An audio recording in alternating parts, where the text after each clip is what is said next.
Hello students and welcome to the third part of the course on testing of the embedded systems.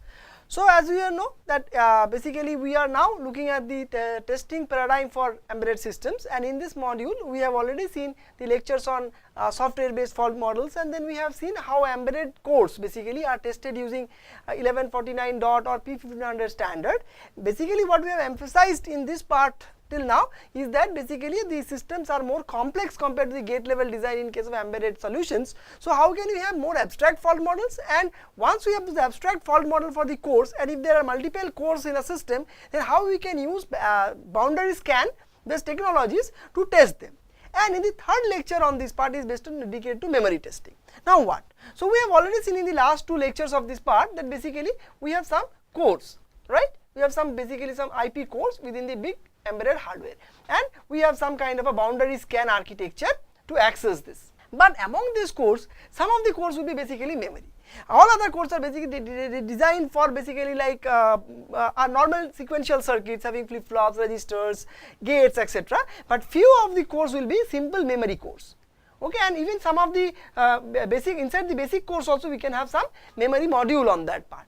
So basically we will now see in this lecture that why memory testing is quite different from basically your normal circuit testing, and what extra is involved in testing such embedded hardware which comprises of memory modules. So this part is basically dedicated to memory testing.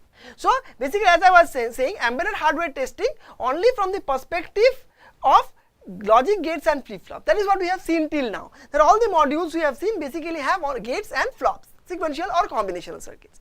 But memory blocks also form a very important part of any hardware like embedded systems, because cache plays a very important role, and you even cannot think of any design right now without having a memory chip, because anything you have to store. I mean, I think I need not repeat this line anymore, that no application can be even thinkable if you do not have a inbuilt memory in the codes. Like we always talk about the RAM size of this mobile phone is so much, it has so much storage, so you can download and keep so much photographs, etc, etc, etc. So memory plays a very important role in the hardware paradigm of embedded systems. And basically in memory technology, the capacity actually becomes very high every 3 years. So in fact what people try to do is they try to make the transistors, or basically I should not call it transistors, you basically have to, I request that you please look at the memory architecture, that basically how a memory cell is designed. You can look at any standard VLSI design textbook or any NPTEL lectures on VLSI design. There you will find out that how memory cells are designed. So memory cell basically is nothing but it has to store a 0 or a 1. As simple as that. Then I can put a flip-flop to do it. But in fact, it will increase the area of the memory very much. It will almost become like a normal sequential circuit. To avoid this, we have very specialized memory cell design, in which case there is a capacitor or maybe some specialized circuit to store the charge corresponding to 1, and if get discharged it corresponds to 0. The idea is that the functionality is very similar to a flip-flop, that it stores 0 or 1, but it has to be done in a much lower area compared to a flip-flop design. So basically we have to have high storage capacity, and we have to have very low small size devices to store that 0 and 1. So basically what we do, we try to have a same die area for memory, and we try to increase the capacity. So how we can do that? We have to shrink the design of each of the memory cell device. Like if it's a capacitor, you have to try to make it as small as possible. If it is a combination of some transistors to implement a memory cell, you have to try to shrink the memory, the size of the transistor as much as possible, so that in a given die area you can push more and more memory cells, so that your memory capacity becomes higher given the same die size. That is what is the need of the day, and every year or every cycle of memory design we are trying to achieve that goal. Within a single chip we want to bring more and more gigabytes into the same memory core. So if we do that, of course discussed so many times in the introductory lecture, this leads to higher probability of faults, because we are trying to scale down the devices as much as possible, and this leads to increase in the probability of faults, just as in the case of normal circuits. But the probability of occurring of faults in memory is much higher than that of a normal sequential or combinational circuits. So unlike general circuits, we do not discard faulty memory. This is very interesting, you should note this, that in normal circuit what we have told, you take a device, manufacture it, test it by AT, any default you find, you throw that chip and bin the normal ones to the customer. But if I want to do it same thing for the memory, the chip yield will be nearly 0%, because every memory will have some fault or the other. So what people do, how they do up the solution is, basically all memories have first of all built-in self-test. So whenever you switch on your computer or in your mobile phone, basically all memory is actually checked before the system starts its operation. Then if I found something, a problem, or some cells are having a fault, what I do basically, or even after manufacturing, if you find out that some of the memory cells have faults. And as again repeating, this is more likely to happen in most of the memory that is fabricated. Unlike the yield is 70 to 80% in case of normal sequential and combinational circuits, but due to the so much shrinking down of the memory cells, this phenomena is very high in memory compared to normal circuits. So almost all chips memory cores will have faults. So now what it does? So almost all memories will have faults in some cells. So what you do? So whenever I say 1 gigabyte of memory, basically I'll always keep some redundant cells in the memory itself, and I make a built-in self-test of the memory chip, and whichever cells you find out that there is a problem and all, you will eliminate it from the memory logically and you will put it in the other structure. Like for example, I'm not going to go into the details. This is a simple hardware reorientation. So maybe this cell has a problem, and maybe you have a logic. So these are some of the logically extra cells. So this one will be logic 1 address, logic 0 address, this one will be skipped, this one will be logic 1, logic 2 and so forth. Maybe this cell is damaged, so say this may be n minus 2, so this will be skipped and the next cell will be made n minus 2 address. So there is a logical way of handling that you skip those cells logically, but physically you cannot skip it because anyway the cell will be there in the memory. So logically you skip the cells by changing the address, and basically you reorient so that that cell is no longer in picture logically in the memory. So this replacement is achieved by blowing fuses to read out defective cells to normal spare cells. That means somehow you logically map the address of those not redundant cells in place of the damaged cells. So for example, cell number 1 is damaged, but basically you will maybe this is some redundant cell is there.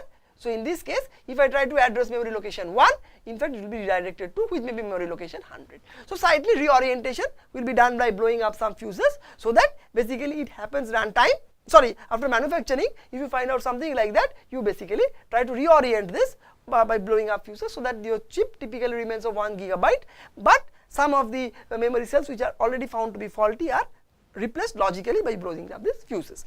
It is not very much relevant to this lecture as of today, because we will be not looking at such kind of technology, because they are more related to physics and not related to basically or VLSI design, but not that much related to embedded systems, but just trying to give you the information that unlike normal circuits, failure probability is much higher in case of memory. Almost every memory core will have a fault or cells will have a fault. So what you do as a solution, you have a lot of redundant cells, reorient or reorganize the memory address logically, so that whenever you try to access a logically faulty cell, you access the counterpart, redundant counterpart, which is normal corresponding to that defective cell.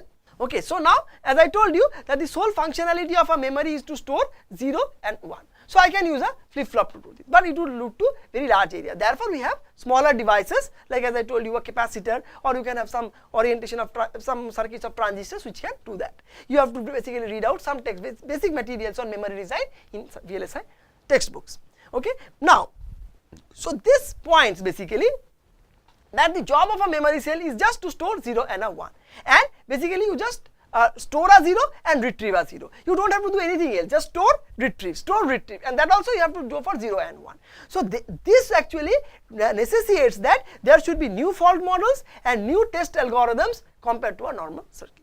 So normal circuit basically, or ordinary circuit like sequential and combinational circuits, all the modules will compute, some inputs will be there, it will compute the output values. But here in memory it is slightly different. You just store a 0, retrieve a 0, store a 1, retrieve a 1. So this actually is fundamental difference between a memory circuit and a normal circuit. So that is why test patterns will be different, and basically test algorithms or ATPG or applying of the test patterns will be entirely different in case of memory compared to normal circuits. Of course, I think you are getting a very good idea that if some device is there where you just store a 0, retrieve a 0, store a 1, retrieve a 1, ATPG is nothing. ATPG is just, it will say that you store a 0, retrieve a 0, and that's it. So ATPG is just redundant in case of memory. In fact, it is true. So in case of memory, the ATPG is just saving a 0, retrieving a 0, and saving a 1, retrieving a 1. If that is possible, the memory cell is working fine. Only have to verify that. So in fact, ATPG is not required in case of memory. Only thing is that how to apply the patterns to a memory is a challenge, because the whole memory is quite large and basically you have to apply some kind of test routines,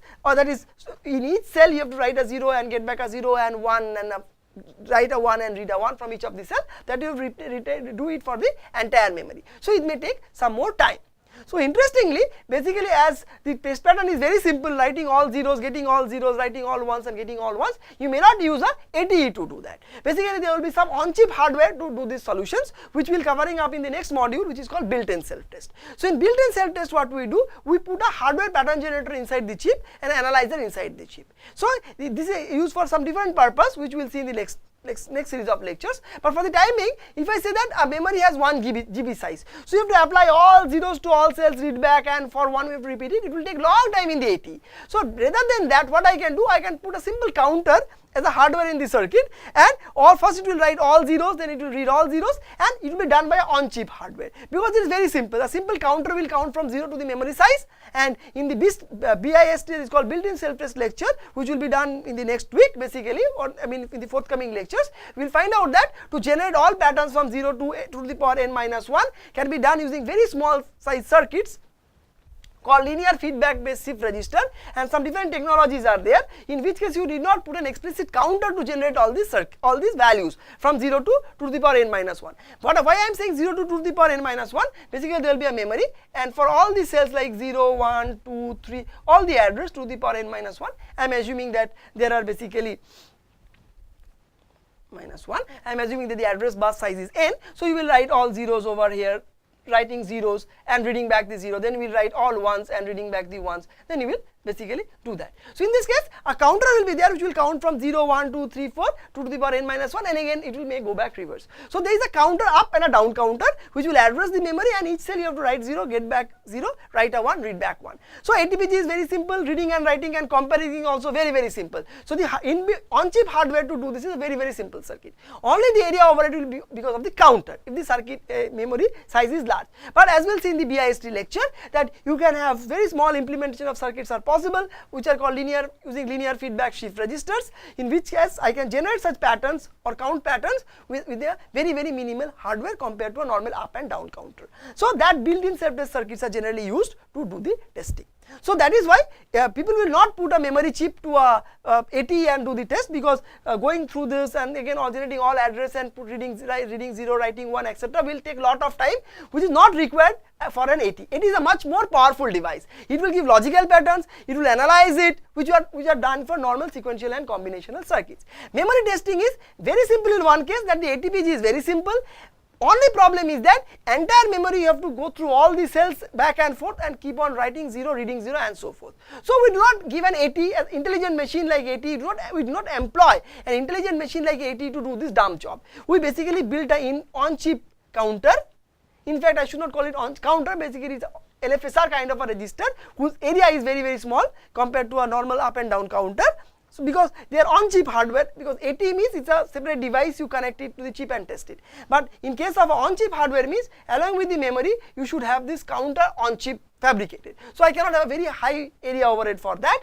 So, but it's a very, as we will see in the next few lectures, that how we can design such a small area counter which will generate all the addresses, and then just reading 0, writing 0, writing 0, reading 0 and same for the 1 is a very simple methodology to do that. So that way we test our memory. Mainly we are using a on-chip hardware to do it. Therefore, whenever you boot up your system, you will always see that there is something called memory testing. So like I mean, if you are seeing an old machine, or basically if you just, when you boot up your computer, you can see that memory testing is going on. 0, 1, 2, 3, 4 up to some k memory tested. Basically the memory cells are read and written when you switch on your machine. And if some problem happens in some of the memory cells, there is a scope of logically reorienting the cells so that the redundant cells are used. So now what we will focus in this lecture? In this lecture we will focus two things. First, what are the different fault models for the memory and how basically test patterns are applied. Because test pattern generation is very simple. It is simply applying a 0, reading a 0 and writing a 1 and reading a 1. That is the ATPG for memory cells. But important is how do you generate it and what are the different fault models. Because stacked fault model does not at all suffice for memory. Why? Because as I told you, stacked fault model suffices for the transistor based AND gate, OR gate, NAND gate. But memory cells are more and more restricted in design or more constrained in size compared to a normal gate level design. So that is why fault probability is higher in case of memory cells, and also different advanced type of fault models are required, or different type of fault models are required in addition to stacked faults. Stacked faults are very important. They are fundamental to any design hardware. But as the memory is more sophisticated, devices are more tiny compared to a normal circuit, so therefore you have to put more different type of fault models apart from stacked fault models. So we'll see these two important things in today's lecture: different type of fault models required and how test patterns are applied. This is your memory. So this is your memory cells. What happens, we know there is a address bus, there is a column decoder and there is a row decoder. So whatever address you give over here, so basically the data will be coming out from the memory cells to something called source amplifiers. Source amplifiers are analog circuits. They will take the memory cell values and put the counter version in the data out. Similarly, when you want to write it, you have to write, there are some driver cells, whatever value you give, that will be actually given to a driver cells, which will, they are all analog circuits which will correspondingly convert into relevant voltage levels, which will be written into the memory cells. So details about what is the column decoder, what is the row decoder, how they are accessed, you can read any standard architecture book, you are able to find out. But for the time being, you just need to know that memory is nothing but there is lot of cells. It has an address from 0, 1 to 2 to the power n minus 1. If there are n addresses and there is a data bus, so either you can read it from the bus to the memory cell, or you can read it, or you can read from the memory cell to the through this direction, that is read from the memory, and you can also write from the outer world to the memory block, that is called the write mode. And basically we have some analog circuits to do the voltage translations and interfacing. So there is a sense amplifiers which will read the values from the memory cells to the external world, and if you want to write some value to the memory cell, you have to use a driver circuit. Very fundamental digital computer architecture material, you can find it in your any textbook. I have just given this one for the sake of repetition. So anyway, whatever I have told you is basically written in this slide. When data is to be read from the memory, first the row and column decoders determine the location, that is the cell from the address that needs to be accessed. Based on the address, the values will be written into the corresponding memory cells. So similar situation holds when data is to be written. So this holds for data to be read and written. And basically we know that now if this part is important. This is a similar thing as I have told you, that the address given, it find out which cells to be read and written. But what I want to test over here is very complicated. It seems to be very complicated. That there is a row decoder, there is a column decoder, they are nothing but digital decoder circuits. So they are nothing but simple combinational circuits, so simple decoders. Drivers are analog circuits, and memory cell, as I told you, is very important. They are made, this is because these are basically simple pure combinational circuits. I cannot make any tricks over here to reduce the size. Only thing is, this is the core of the memory, where 1 GB, 2 GB, 3 GB, whenever you are saying, that many amount of memory cells are available over here. So the idea is that I want to make it as constrained in size as possible, so that I can make my memory size increased. So therefore always people try to attack, or false mode probably are in this part of the circuit, that is in the cells, because it is much more cramped, and it always starts becoming cramped to put more data in a single die, similar die size. I want to put more memory, so I have to make this as small in size as possible. So therefore we always want to concentrate on testing of the cells. But then you can ask me that how I will test the decoder, how I will test the decoder, how I will test the column and all. People take a very simple rule. I will basically I will give some address, I will write to a memory cell 0, I will read from the memory cell 0. If I am able to do it, you know that address bus is operating, address mechanism is happening properly, the sense amplifier is happening properly, driver is operating properly. How? Basically let us assume that this memory has only two cells, 0 and 1. First I will put the address 0, I will write the value of 0, then I will read the value of 0. Fine, then I will go to address number 1, write the value of 0, read the value of 0, and then I will repeat it for 1. Done. So accessing each memory cell properly, writing a value, reading a value, if everything matches, that means every circuit is operating fine. Because row decoder is fine, because it's giving a proper address, then only you are going to address the proper memory cell. The value you are writing and you are reading it back is proper, that means both the sense amplifiers and drivers are operating fine. So therefore I don't want this, just like a normal way of fault abstraction. Like as I told you, in fault model, without a fault model you can say that AND gate is very complicated. You can test the AND gate, you can test the transistor level, you can do it at the layout level testing. So it becomes a very complicated system to think in this manner. So rather what I have tried to do here is, basically instead of making the thing very complex, I just took look at the simple philosophy. Address a memory cell, read it, write it, read it with 0, repeat it for 1, done, means all circuits are operating fine. So that is how basically our memory test is going to happen. We are not explicitly trying to test the memory core itself, then we are not going to again repeat it for the, that means we are not separately testing this and this. This we are not going to do it separately. We are just using this technology I have told you, that access a cell, write a 0, read a 0, repeat it for 1, done. It ensures that the memory access mechanism is fine, so this and this are fine. Value is saved and retrieved properly means this is fine. Saved properly means basically driver is fine, retrieved properly means sense amplifier is fine, done. So that is how we will basically do. But what more is required is the fault models. Now simple fault model like stacked fault will not do. There are a lot of other fault models has to be taken into picture because the devices are much more cramped up here. So what are the fault models you are going to look at here? Stacked fault model is very important. Then there is something called transition fault model, coupling fault model, neighborhood pattern sensitive fault model, and address decoder faults. We will look at each of the different fault models, how they are to be tested. We will now look at it. Now why more fault models? The idea is because more a device becomes sophisticated in fabrication, more different type of failures can occur. So stacked fault does not alone suffice us to do that. You have to put more different fault models to do it. Okay. So this is first we will start with our single very well known stacked fault model. So what is the stacked fault model basically? So this is a normal state based machine model of the memory. Cell 0, if you write a 0, W0 means write a 0, so 0 1 0 will be written over it, I am going to be the same. I write a 1, so you go to the next state. S1 means the memory cell has a value 1, and at this 0 means the memory cell has a value 0. So from, if the memory cell has a value 0, if I say W1, it will go to this state, of course. And in the memory cell already a 1 has been written, so if I write a 1, I will be in the same state. Memory cell has a value of 0, sorry, a 1, now I want to write a 0, this is W0, I go back to the same state. State 0, very easily understood. Stacked fault means what? Permanently at 0. So state 0 means the memory cell is having a value 0. I write a 0, I will be in the same state. Even if I want to start writing a 1, I cannot go, I will not be able to go to the next state. I will be basically looping in the 0 state itself, the stacked 0. Stacked 1 means permanently the memory cell is in 1. So if I want to write a 1, no problem, in the same state. But if I want to write a 0, I will not be able to go here, I will not be able to go over here, not possible. So I will be looping it here. So this is a stacked fault model. So this is a representation of fault models in memory. So just like writing a stacked 1, stacked 0 in text, which we are doing in D and D prime in case of a normal circuit, we represent in a normal finite state machine. There is something called a transient fault, another fault model. So what is a transient fault model? In transient fault model, the cell fails to make a 0 to 1 or a 1 to 0 transition.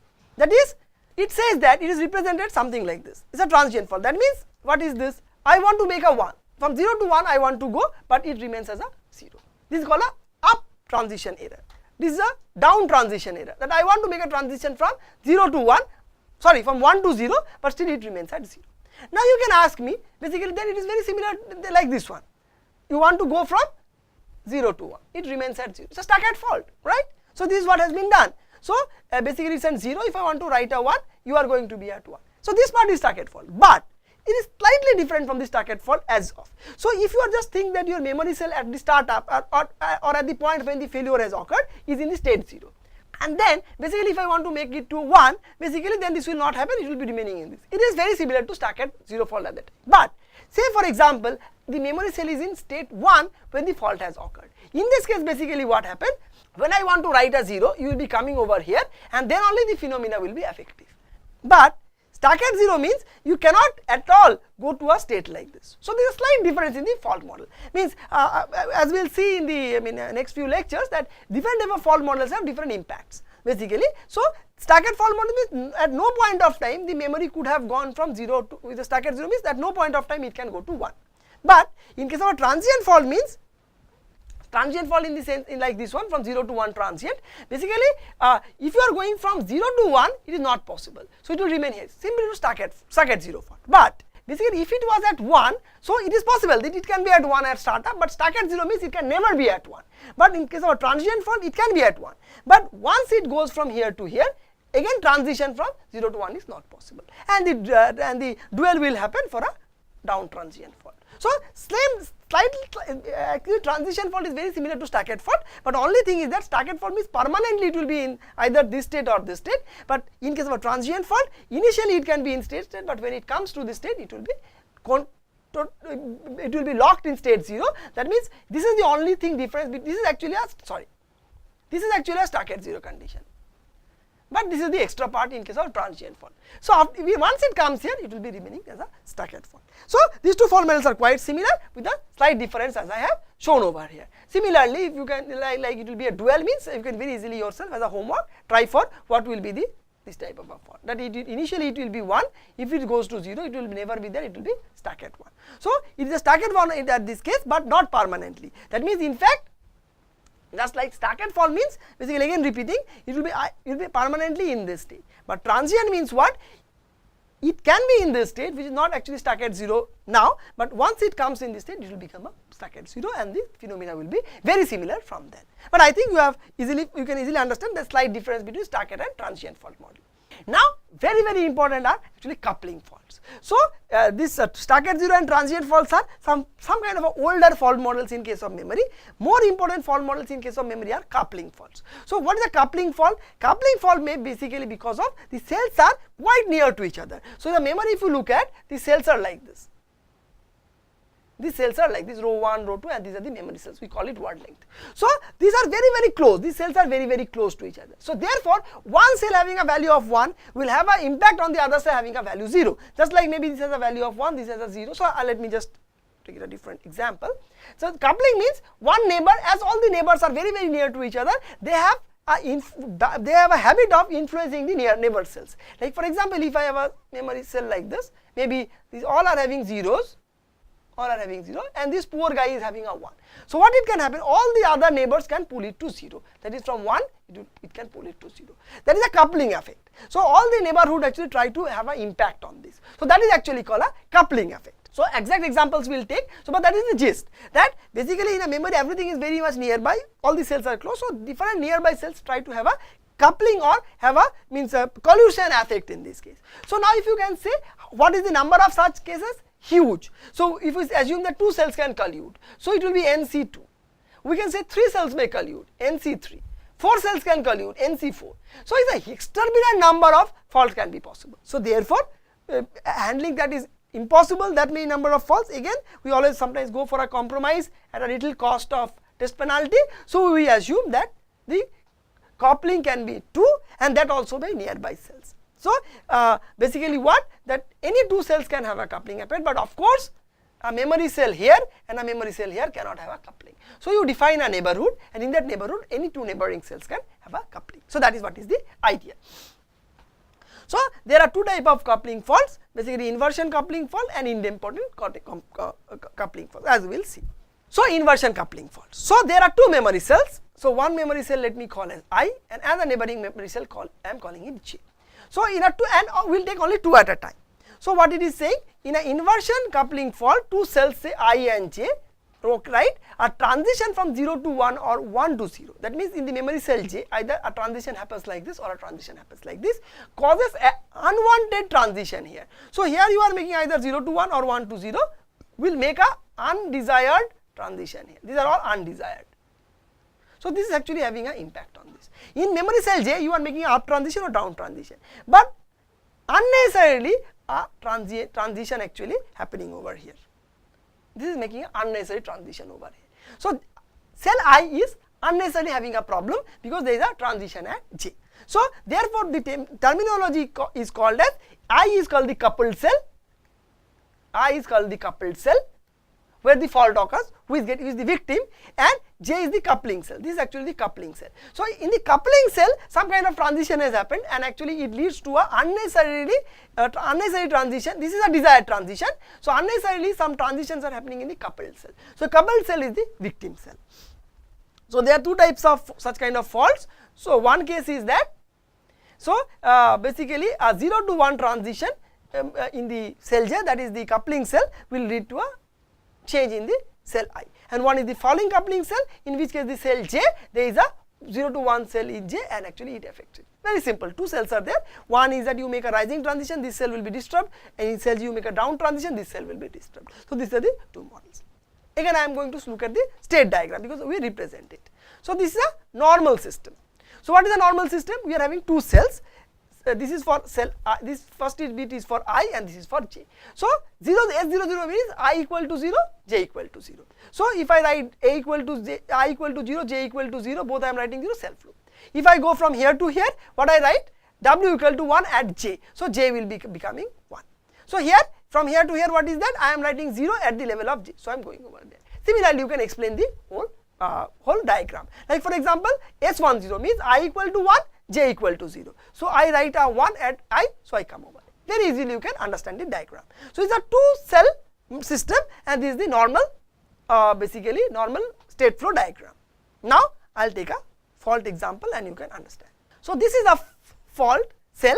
In this case basically two state machines I and j as I have explained, and what is the fault over here? So basically the fault in this case basically is, let us try to look at it from here. So these are the two thick lines. If you compare this, so if I go over here, if you look at it, so these are the two transitions which will be missing, which will be changed over here. So what are the faults over here? So this is no longer available in this fault model. Let us see what is the changes.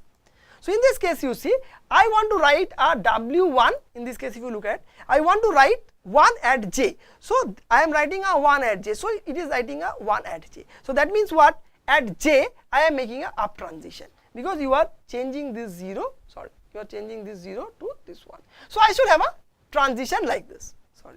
So I should have a transition like this, right, which is actually making W1 at the rate of j. So, but I should be ineffective. So basically this one should remain 0, this one should remain 0. But as a fault has occurred, unnecessarily this I is also getting a transition. So this is the unnecessary transition. So this edge will no longer be there. In fault, this edge will no longer be there. Basically you will have a system like this. So what I am doing, you see again, so this is the fault transition. So if you look at what was happening, I was intending a transition from here to here. So what I was doing, I was writing W1 at the rate of j. So that is fine, I should have a transition like this. But S0 should remain as S0. So it should, from S00 it should remain, go to S01, this one. So the 0 should not change. But because of the coupling fault, change in j will also result to unnecessarily changing in the x. So instead of going from S00 to S01, it is going to S11. So this is a desired transition change, and I am changing the value of j from 0 to 1, but this is an undesired coupling. Undesired coupling, it is actually changing the value of x unnecessarily. So therefore this thick line, actually this thick line is showing this case. Similarly, if you just look at the other case also, I am changing the value of y, z is j from 0 to 1. Fine, that is what I am going to do. So I am going to change W1 at this. So I should have come over here.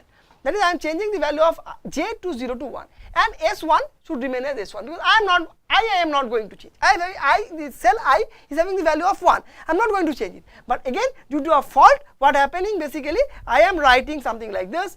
So what I am trying to do here is, I am trying to make cell j, say j I am trying to make it from 0 to 1, then I am going to give a rise. Now what happens basically, so I am trying to go by this, and S cell I is having the value of 1 for the time being. That is what is this showing in the state 1 0. Now because of the flip, I will become a 0. So basically here it is going this way, S01. So instead of this one going to this state, is basically going to this state. So again basically I is going to get a flip. So this fault model tells that in the coupling cell, that is j, if I am making a transition from 0 to 1, that is, this is the coupling cell, I am making this, the value of x is getting changed. So this is the cell y, basically this is what is being written over here. I am making a rising in j, so I am making a rising in cell j, and x is getting a decoupling. So very similarly, I can again draw the diagram for the dual part of it, in which case if I make y as down from 0 to 1 to 0, so there will be again a coupling change in the x cell. So that diagram you can take as an example. So what this fault model says? This fault model says that in the coupled cell is a fault. What is the fault? It gets a jitter. It changes its state. When it should not, because I am just changing the value of cell j, that is the coupling cell, from 0 to 1 or 1 to 0. That is my desired change. But it has an impact on the coupled cell I, it changes its value unnecessarily. So this is the normal model. This is the normal model, and in the fault model, as you can see, these are the two transitions which will be gone, and they will be replaced by the pole transition. So this is actually inverse coupling fault model. So again as I told you, so in case of coupling there are two types of faults, one is the inverse coupling fault and another is the idempotent fault, very similar. So in that case what happens? So in case of this inversion coupling fault, what you have seen, so if there is a rising or a falling, basically the other coupled cell jitters, but in this case it's a stuck. So in this case what is saying, rising 0, that means if the cell J changes from 0 to 1, the content of cell will be stuck at 0, right? Similarly, rising 1 means if I make a change from 0 to 1, but then the contents of the cell will be set at 1, stuck at 1. Similarly, I can make for falling also. So if the cell J is falling from 0 to 1, is stuck 0, falling 1 is stuck at 1. So very similar, inversion and idempotent coupling faults are very similar. Inversion means whenever there is a change in the values in the coupling cell, the other cell gets a jitter, it changes, that is the inversion. And in case of idempotent, if there is a change in the coupling cell, the other part gets stuck at 0 or stuck at 1. So there are 4 different combinations, rising and falling. So rising stuck at 0, rising stuck at 1, falling stuck at 0, fall stuck at 1.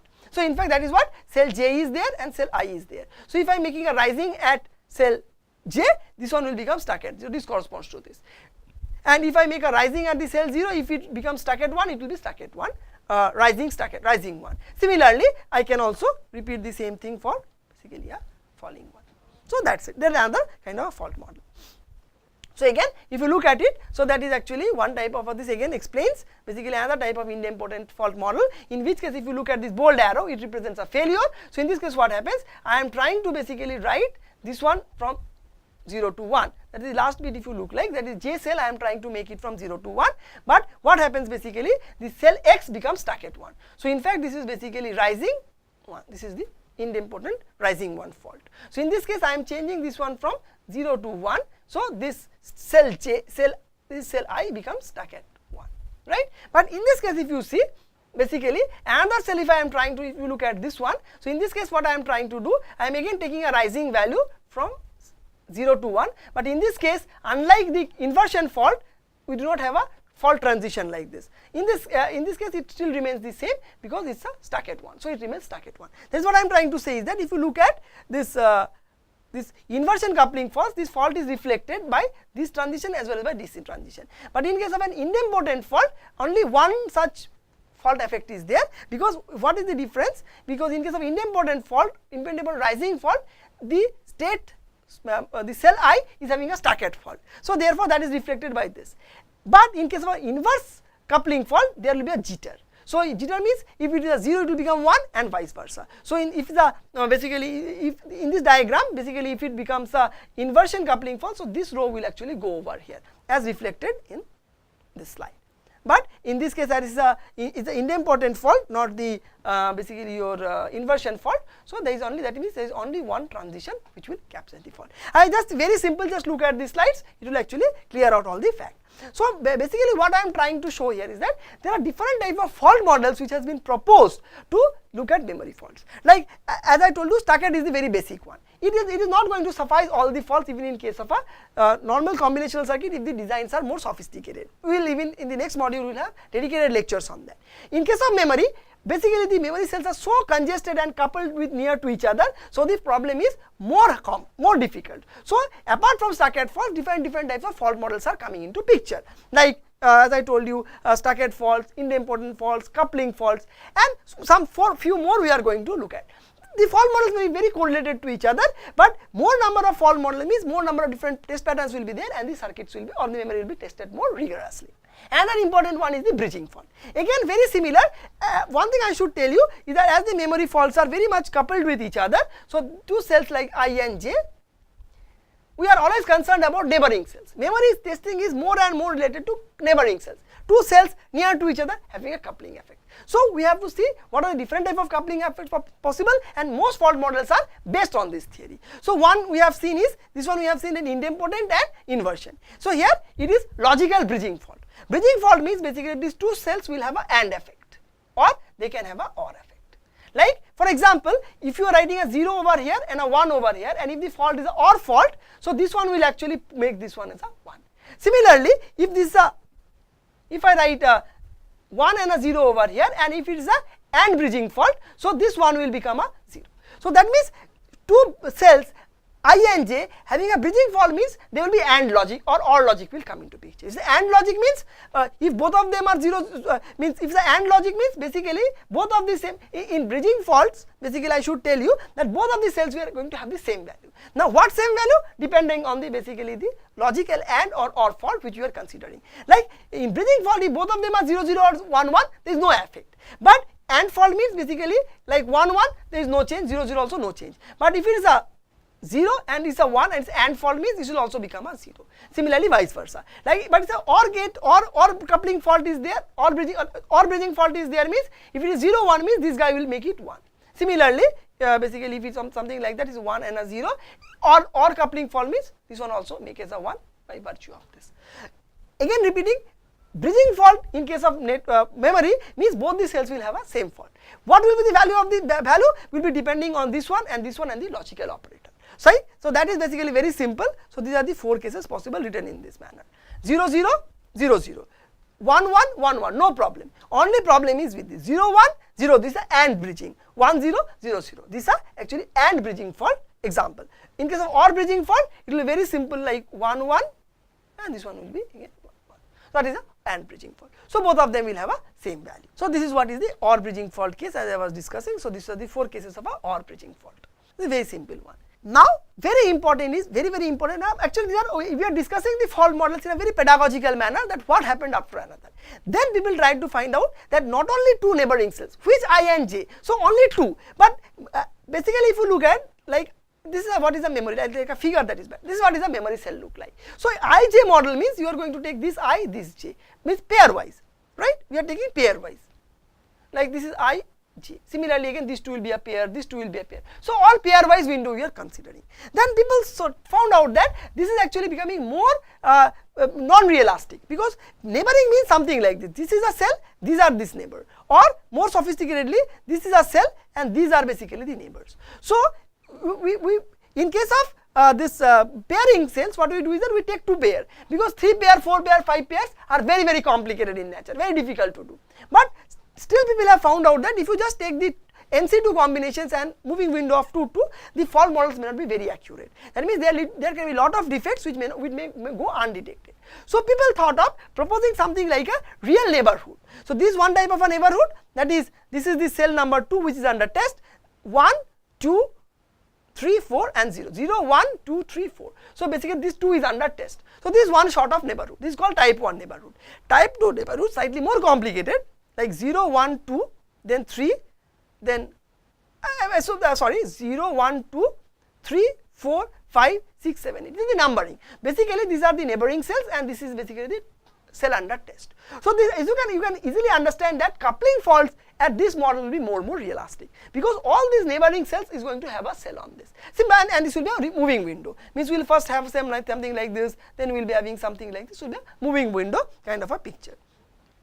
So it is slightly more complicated in nature compared to NC2, but it is also not complicated like NC2, NC3, NC4 and so forth. Not as complicated as that, but more complicated than NC2 business. But it actually gives a more realistic fault capturing or defect capturing behavior. So now let us look at it. So they are called neighborhood sensitive coupling faults. So basically in what case, what it tells basically, so we are going to consider such neighborhoods. So it says one of the most important defined kind of fault in memory compared to logic gate is pattern sensitive faults. That means what? Basically maybe this one is having the value of 0. So all the others are having the value of 0, then there is no problem. But if it happens that all zeros I have and this poor guy is a 1, so all together will pull it down from 1 to 0. So such type of basically pattern sensitive faults happen in case of memory. So that is what he is saying. So they are called neighborhood pattern sensitive faults. As memory cells are very close to each another, cells behave normally except for certain patterns in the network. Like for example, if a cell I has 0 and all neighbor cells has 1 or vice versa, then they may be pulled up. So for all practical cases, 2 type of neighborhood fault models are considered. So in that case, as I was saying that basically this, if all zeros, the center one is a 1 and vice versa, so there is a pulling effect. So people have thought of 2 different type of neighborhoods. One is type 1 and basically one is type 2. And among them you try to find out different type of sensitive pattern based faults. So there are 2 type of sensitive neighborhood faults, like one is called active networks neighborhood pattern sensitive faults and that is called the passive. So what is the formal way of writing it? As you have looked at this is neighborhood type 1. So neighborhood type 1, the cell number 2 is basically under test. This is the cell number 2, and 0, 1, 3 and 4 are basically the neighboring cells which actually try to damage the cell number 2. So how do we write it? We write it V0, V1, V3, V4. They are basically the cells we are trying to damage the culprit, the compromised cell. So the F represents the compromised cell. So this is actually the value of 1, 2, 3 and 4, and this value basically is the compromised cell. So here what it is saying, that for example it says that, say for example all the neighboring cells has the value of 0, like something like 0, falling means from 1 to 0, this is a fall, and 0, 0. And this one is actually the initial value of cell number 2. So here what it is written like 0, 0, 0, 0 cell, right? And maybe this is what is the value. So this is the cell number 0, sorry, this is cell number 0, cell number 1, cell number 3 and cell number 4. All are having a value of 0, and the initial value of cell number 2, V2 is equal to 1. Now what happens basically, there is a fall. So sorry, this was having the value of 1, sorry. So this was cell number 1 was having the value of 1. Now there is a fall. So the fall says that it will be actually becoming 0. That means from the cells from 0, 1, 0, 0, it has becoming 0, 0, 0, 0. And then basically what happens, the V2 was 1, but it is coming to 0. So it is actually that is bringing down the value of culprit victimized cell from 1 to 0. Let us see in the figure, that is better. So what it is saying, say that this poor guy has a value of 1, and maybe all these were having the value of 0, this was having the value of 1, this was having the value of 0, this was also having the value of 0. But this culprit, this victim cell V2 was still sustaining the value of 1, because one neighborhood was at least having the value of 1. Now there is a transition, this one at one of the neighboring cells. So this one is becoming from 1 to 0. Now what happens, as all the neighboring cells have become 0, this victim cell, that is V2, actually goes to 0. That is not desired. So that is what is actually called a kind of a neighborhood active pattern network neighborhood pattern sensitive fault. That has been represented in this manner. That is what it says, that basically this is what is the initial value of your cell number 2, and the initial value of cell, all the other cells were 0, 0, sorry, it was 1, 0, 0. Then what happens basically, it gets changed, it remains same, it gets changed from 1 to 0. So all the neighboring cells has become 0. So finally V2 has changed from 1 to 0. So therefore basically it leads to a defect, or it leads to a fault representation in the culprit, the victim cell, that is actually cell number 2. So that is one example of a active NPSF. It will be more clear when I tell you about the passive. So active means what? Active basically means something like some value, it was having some value, as I have told you, it has some value of, it was having some value of 1, and all other values were 0, and it was having a value of 1. Now this guy is changing the value from 1 to 0, says all neighbors are becoming 0, so by error this is also becoming 0. So there is some dynamic change in the neighborhood, so the victim is getting penalized. So that actually says something like active PSF. But there is also another fault model which is called passive NPSF, in which case what it says, like there are different types like this one, the cell under test cannot be changed from 0 to 1, right? What it is saying, that is due to some effect, maybe due to some of the neighborhood values, maybe all these values are, all the neighborhood values are having, sorry, I can take this example also. So let us assume that all the cells are having the values of zeros. So in this case, this was a 0, I want to make it as a 1. So this is not possible. So this is actually called static. That means there is no change in the neighborhood. Only thing is that because all the neighborhood cells are having a value 0, you cannot make it from 0 to 1. So that is what is called the static. So you cannot change the value of the victim cell from rising, you cannot make it rising, it stuck at 0. Similarly, it cannot be changed from 1 to 0. So this is also possible. If it is something like all the neighborhoods are having the value of 1, 1, 1, 1, 1, 1, 1, you cannot make it fall from 1 to 0. That is also may not be possible, because that is static effect. So it is possible. Also sometimes it can happen that because of some condition you cannot change the value of some cell. That is also possible. So this is actually called the passive NSF fault model. So basically, and this is one of the most latest fault model which people try to adopt, right? So these are different types of, also consists of address decoder faults, like means the problems in the addressing. That is, as you have shown in the basic structure, if you look at it. So in the basic structure, if you see, we have something called a column decoder and row decoder. So these are some of the fault These can have some kind of faults. So what type of faults are possible? It's very simple. No cell is accessed for a certain address. No address can access a certain cell. That is, some cells have become non-accessible. With a particular address, multiple cells are addressed. With a particular cell can access multiple address. That means these are some of the fault models which is problem with the address decoding. That means you try to access one cell, other cell is accessed. Some cell you can never access. That means some of the address can never be generated by the address decoder. That is the problem of the decoders. So we have, so there are different type of, this type of 4 fault models in the decoder. So now what we have, till now what we have seen. So what we have seen is till now different type of fault models in the memory. Stacked, transient, coupling, neighbor based coupling, and so many fault models. Also in the decoder I have very quickly told you about the different type of fault models. That is because address decoders are more or less like combinational circuits, so I have not emphasized more. But what are the fault models there? That you are having problem in addressing. You need to address cell 0, you are addressing cell 1. You can never address cell 2 address. Cell 2 can never be addressed because your decoder is not generating address 2, and so forth. So what I will do? So can I test all the fault models like which I have done in stacked fault? The answer is no. If you want to do this, the n number of different fault models are actually possible for a memory. So like fault, stack, transient, and different type of memory consideration, neighbor consideration, etc. So should I target test patterns, generate test patterns for everything and test it? The idea is no. If you want to do this, the test time will take huge. So what people do is something very interesting called a March test. That is very logical, as I was telling in the beginning, that I will write 0, 0, 0, 0, 0, 0 in all the cells. I will again read all the 0, 0, 0, 0 in all the cells. Again I will write 1, 1, 1, 1 on all the cells, and I will read back. Now what I will do? Now I will try to see how many fault models are covered. So again repeating, because this is the most important class of memory testing. You may tell me that is a very simple procedure. I write all 0, read all 0, write all ones, read all ones. Then why are you telling me about so many fault models which are unnecessary? In fact, no. I am not going to make test pattern generation for each of the fault models, unlike I do in a combination of sequential circuits. Rather what I will do, rather what people have done rather, that is they are going for something called a March test. That is what I have told you. Increasing order of address size 0 to the cells, decreasing order, you read the cell value 0, it should be 0, and then instead of just, that is you write 0, 0, 0, 0, read all zeros. While you are reading all the zeros, start writing ones there, and then again basically increasing order of the cells, read the cell values which should be 1, write 0, and basically again read the 0, and your job is done. That is what is March test. That is, write all zeros, read all zeros. While you are reading all zeros, write all ones. Next you read all the ones, write all zeros, and do it. So basically what we are going to achieve out of this? That means if you look at it, I could have stopped here.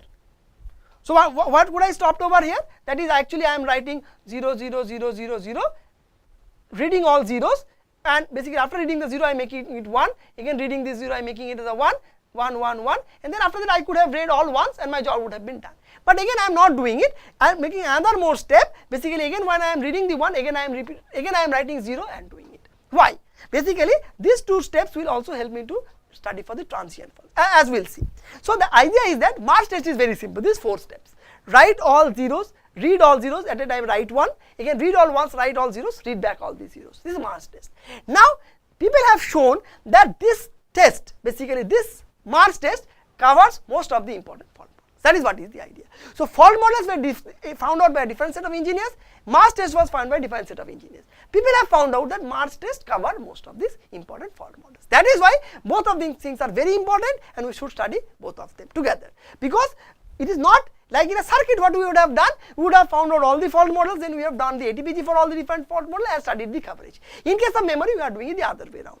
We have found out that March test is very, very logical, because memory means you want to read 0, write 0, read 0 and do it for the 1. Same we are doing it. But then we are trying to analyze what fault models we have covered. And we have found out that March test does pretty well. Now we are going to see how March test does pretty well for all the fault models and where it lacks.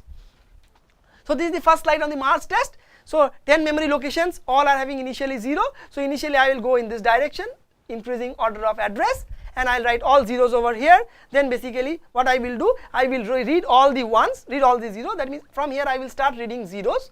0 is read, 0 is read. When reading the 0, I will also start making all the values as ones. So this is what has been done. Each cell is reading as 0, and then I am all writing the value of ones. Then I am going to, basically I have written a 1, written a 0, read a 0, written a 1. Now I have to read all the ones back. So what I am doing is that I am reading all the ones here, and I could have stopped over here. But some additional 2 steps I am doing for, as we will see, that will be helpful for transient fault detection.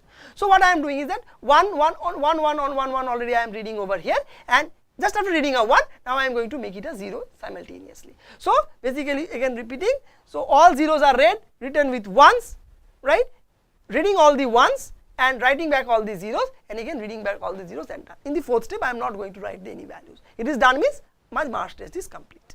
Now I have to find out what is the capability of a March test. First of all, very simply, all stacked faults are covered, because you are, this is very obvious, need not say again, because here you are reading, sorry, here you are reading, writing all zeros, reading all zeros, writing all ones, reading all ones. So no stacked faults. So all faults are covered. Now transient. So what are the transient one means? Basically it should rise to 0 and it should fall. Both should be allowed. That is 0 to 1 and 1 to 0 should be allowed. So here what? So here I am writing all zeros. Here I am writing all ones. So basically here what I have done, I have written all zeros, and then I am read all zeros and writing all ones. Here I am reading all the ones. So 0 to 1. So this fault is not there. Transient of 0 to 1 is not there. Now what I have to do? Now I have to study from 1 to 0. This I have to study. So these are the 2 steps actually which is going to help me out. So now I have written all the ones, which is true. Now I read a 1 and write a 0. Read a 1, write a 0. Read a 1, write a 0. I am completing this one, and then I am going to read all these zeros. So this one is again tested. That is why I told you that this step and this step basically are enough to actually deal with all stacked faults. 2 additional steps I am doing over here are to test the fault transient. That is 1 to 0 should be possible. Again just repeating it once more, quick for your help. So March test means what? I am writing all zeros over here, and in the next stage I am reading all the zeros and writing a 1s. All zeros I am reading and writing a 1. So stacked 1 fault is tested, because you could read 0, write 0, read 0. At the same time I am also going to write a 1 over here, and next stage I am going to read all the 1s and writing a 0. So reading all the 1s successful here means basically I am able to make a transition from 0 to 1. Similarly here I am reading all the 1s and writing all the zeros over here. All the zeros are over here, and read 1 is successful.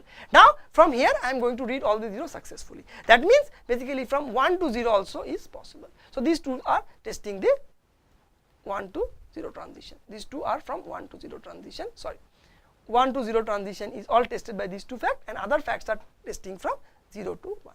So this is how basically it tests the transition fault model also. Now limitation. So same way you can study that what is possible for the March test and what is not possible for the March test. Like some of the fault models I have told you, like transient stacked fault done, transient fault I have already shown you, coupling faults you can study, idempotent bridging, all things you can study, that whether it is possible or not.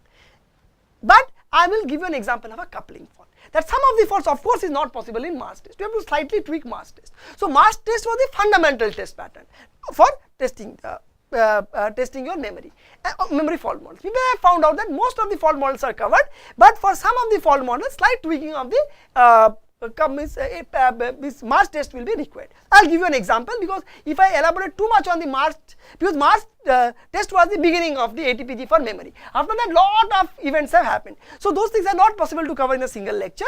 Rather I will just give you a problem that I have shown 2 successful cases. These are the 2 successful cases I have shown you. Here I will show you 1 unsuccessful cases, and how people have recovered I will tell you. Then you can try to do as a homework by reading that what it applies to other fault models or not, right. So let me just take these are simple 3 cells I, J and K, and basically I am assuming that this one something, this is the increasing order of address. Cell I is coupled with J and K, that is this I is having a problem with both these cells, that is K and J both are coupled with I, that means I is coupled with J and K, therefore any problem with J and K will have an effect on I, right. Now let us assume the fault model is coupled with J by the fault this one. So what is the fault? The fault model is rising, there will be a transient in I. That means if any rise transition happen in cell J or K, there will be a simple change of values in cell I. That is what is the fault model I have assumed,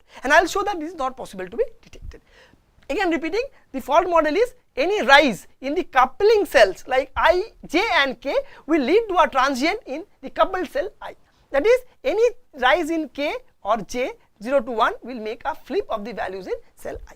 Let us say that it can be detected or not by the mask test, and we will see that it is not possible. So we are going to write, the first step we are going to write all zeros, then we are going to read back all zeros. So there will be no problem in this case, because this coupling fault only happens when the cell j or k goes from 0 to 1. So all zeros we will read, right, and we will read, there will be no problem, nothing will be detected. Now I am going to make a 1 and a 1, because that is the step of mask test. We write all zeros and then we read all zeros, till that there will be no problem found, we will start writing a 1. So whenever we start writing a 1 over here, like this one, we are going to make a transient from k equal to 0 to 1, so there will be a rise over here. Whenever there is a rise over here, this one will be a flip. So this one will change from 0 to 1. I should have detected the fault. If I would have immediately read I after k, but mask test will not do that. Mask test goes up and then comes down.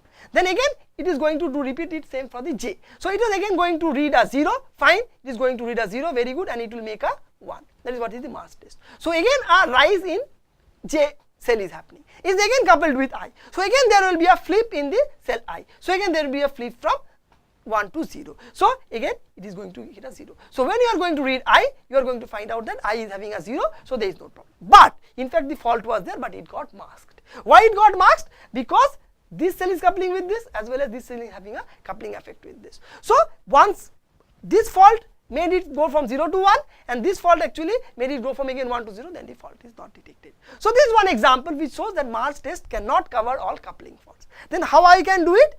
Then basically slight changes in the sequence you have to do. That is, instead of just going to 0, 1, 2, 3, 4, 5 and again coming down, if I am checking for this two coupling, so basically you read this 0, you write this, read 0, fine, no problem, then you write a 1, and then immediately you have to read the value of this one, of I. Basically because we are assuming that these two are coupled, you have to jump j and you have to read the value of I. So in this case 0 to 1, so this one will flip from 0 to 1. If you are directly going to read I, you are going to find out that this is an error. This situation is happening because you are actually evaluating cell j before I.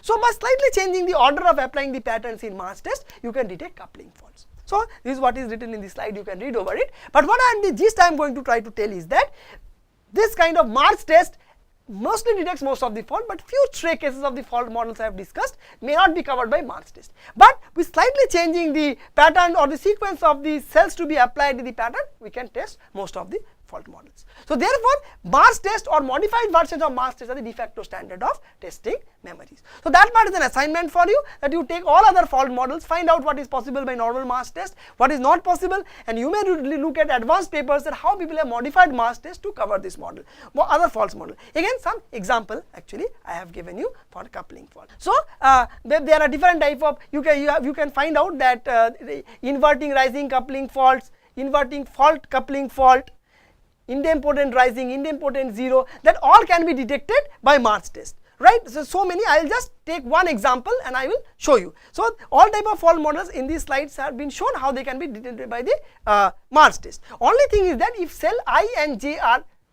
under the fault consideration, you have to read and write them in sequence. You cannot bring any other guy in between, like j you cannot bring in between.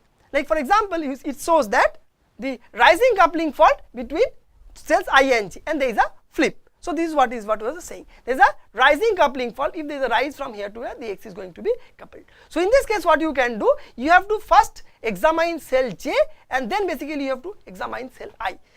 K should not come in between. Sorry, here we are talking about I. It is between I and j I have told you, but basically in between I and j, what is this? Two cells coupling in between, nobody should come in between, no cell should be examined in between, like this one. Here all the problem was happening because we were studying between k and j, we were studying the coupling fault, some kind of a culprit has come in between. So basically this shows that basically if the two cells which are coupled are considered into picture, you have to only consider those two cells in sequence. So this one will tell you how to do it in between I and j if these are falling one, just a dual of that. Similarly, you can also see for the rising and stuck at 0 is very simple. You take cell j, in cell j if it is a 0, then you read a 0 and then you write a 1.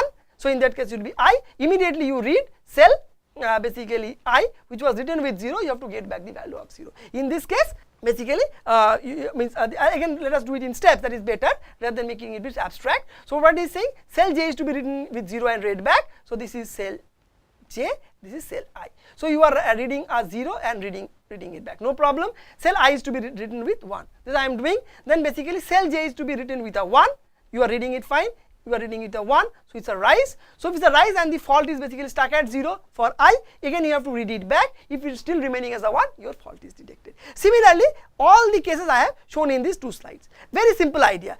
Only I want to emphasize the point is that, this says that cell j, if this is a rise, the other cell should be stuck at 1. So it's very simple.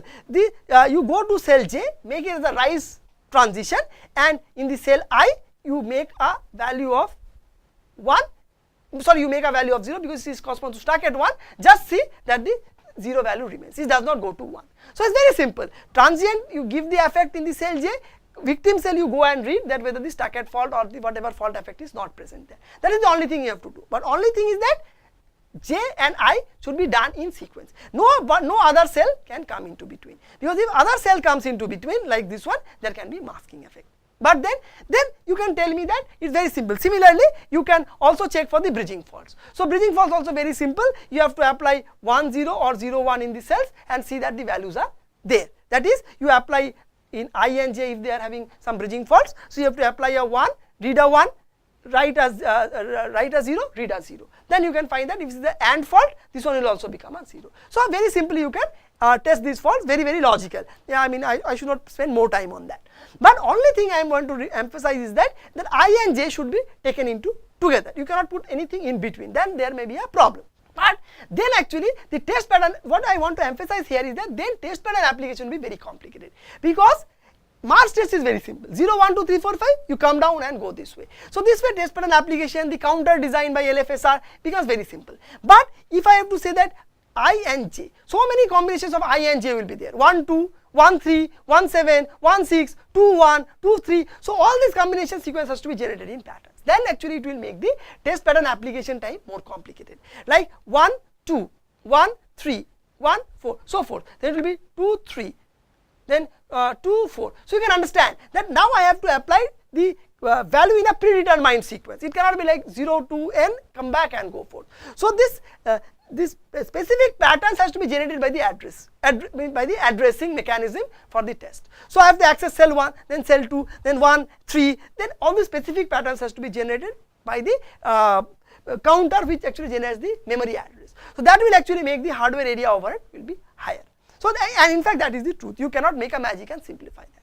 So if you want to just go for transient fault test and staggered fault test, then you can go by this mechanism. But if you want to go for bridging fault test, coupling fault test, different neighborhood test, then specific values of I and j or the specific value of the neighbors. So that way the cells has to be accessed. Like if you are taking a neighborhood business like this one, then you have to address all first this one, then this one, then this one, then this one and this one. You cannot go in sequence like this. That is not possible. If you go in sequence, you may lead to masking. So in fact, for high level of fault models like which you have discussed, you have to pay more time, more patterns, basically more time will be required or more hardware area will be required to generate the specific address of the memory cells. And in fact, if you want to better quality of test, you have to do that. But if you want a very simple quality of test to a low area, you just go for a simple mass test, and you will see that I am going to having staggered faults and transient faults are tested. So that way. So it depends on the trade-off what you want. Last but not the least, address decoder fault test. So address decoder fault test is very simple.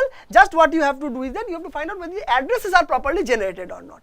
You can see that if I am using a March test with a slightly changing method, I can find out whether the cells are generated properly or not. Instead of reading this slide, I'll just tell you what it is done. So increasing order, that means you are going to see that, say these are the memory. Maybe you have to see that whether first 0, then 1, then 2, then 3 are generated or not. That is, there should not be any kind. If I am wanting to generate the address 0, it is not generating address 3. That is what, if I am able to find out, then I know that the address decoder has no fault. But instead, that will actually make it very complicated to test. That whether exactly what, that means how can I do that? Then I have to have some value of 1, 2, 3, 4, 5. These are the contents which I should be able to put in the memory and read it back. Then only you will be able to know Even if it's not 0, 1, 2, 3, 4, you should have different specific values in the different memory locations. Then only I'll be able to know that if I have generated address 2, the specific value is there or not. That means if for example, if the decoder generates, if I want to generate the address 0 and it generates the address say 10, and if this content also is having the content 0, then you will be not able to find out whether there is any problem in address decoder business. So how can I do it? Simple. Put different values in all the memory locations, like so from 0 you start with 0, 1, 2, 3, whatever be the memory location, that value put as the value in the memory and start generating the address 0, 1, 2, 3, 4, 5, 6, 7, 8. You read out the value and the address should also be, the content should also be in sequence. Or you can put some different values in all the memory locations and find out that if the corresponding values are coming out of the data bus if I am giving the corresponding address. But that will actually make the stuff very, very difficult and very, very cumbersome, and area overhead will be higher. So what people do, they do it in a very simple way. Instead of having n different location contains to verify absolute working of the memory decoder, people go for a very simple logic and try to find out that whether more or less it is working fine. So whenever I have simplicity in the testing, you should always understand that I will compromise where in the quality. So what they do, they write a 0, read a 0. They write a 1, read a 1. They write a 0, read a 0. Write a 1, so alternative they will do. So that means what? When I am accessing the cell 0, I am writing a 0. Writing a 0, reading a 0, then 1 and I will go back. And while coming back again I should get the alternate variables. That means if there is a slight problem that after accessing this, if by chance I access something after accessing this cell, I am going to access the second cell. So I should get a 1. But instead of a mistake, if I access some cell here or some cell here where the content is 0, you know that the decoder fault. What is the probability? 50%. Masking probability is 50%. That is what? That is, I want to access this cell. If I am accessing this cell, it's a mask, but the fault is there. But if I access any of these cells corresponding to 1, I know that there is a addressing decoder fault, assuming that the memory cell is fine. Because anyway, we know that single fault models we take, either the fault is in the memory cell or the fault is in the decoder. Here we are, when you are doing a test for the address decoder, we are assuming that the memory is free of faults. So now you can tell me, of course, yeah, 2 means the probability is 50%. I can have 0, 1, 2, 3, 4, 5.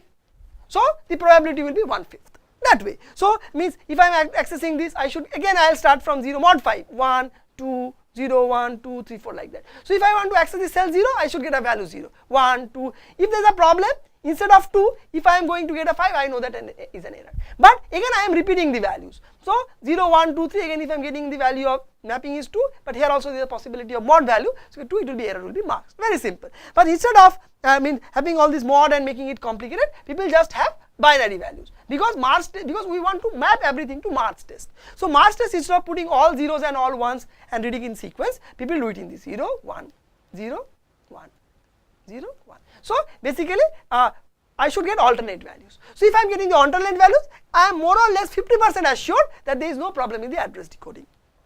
But the masking probability is 50%. But anyway, as I told you, if you want to get a full decoder based test, then all the memory cells should have individual values, reading it should give unique values.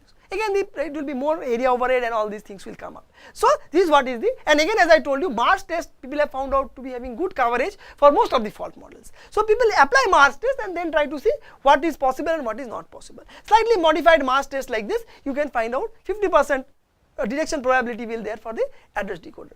And people have found out that more or less the reliability, selling it to the market, because again I told you that testing is not very something mathematical. I want to test as much what is required to maintain a quality, and I should make profit in the market. So people have found by doing this 50% accuracy business in case of decoder, I am fine with it. So therefore this is the model which is accepted, and this is the algorithm which is actually slightly modified Mars test people do for address decoder testing. And people have found reliability to be fine. So with this basically I come to the end of this lecture. So what we have shown basically, first we have shown different type of fault models which are applicable to memory, because memory are more complicated from the testing perspective because the cells are very near to each other. Now we are now not going to target each of the fault models and try to find out ATPG fault. That we are not doing in memory. Rather, somebody has given us an algorithm called Mars test, which is very simple, writing zeros, reading zeros and so on. Then try to find out that which are the fault models covered by Mars test. And we have seen that with slight modification in Mars test, many of the important fault models can be covered. So for memory, Mars test with slight modification is the de facto standard. So with this we again come to the end of this lecture, and in the next module on testing we will try to see some advances in hardware design for embedded systems and what are the test techniques required for such cases, advanced designs for embedded hardware, and what are the modification required in traditional testing which we have been looking at till now, how they have to be modified or what are the advancements required, that we will look in those lectures. Thank you.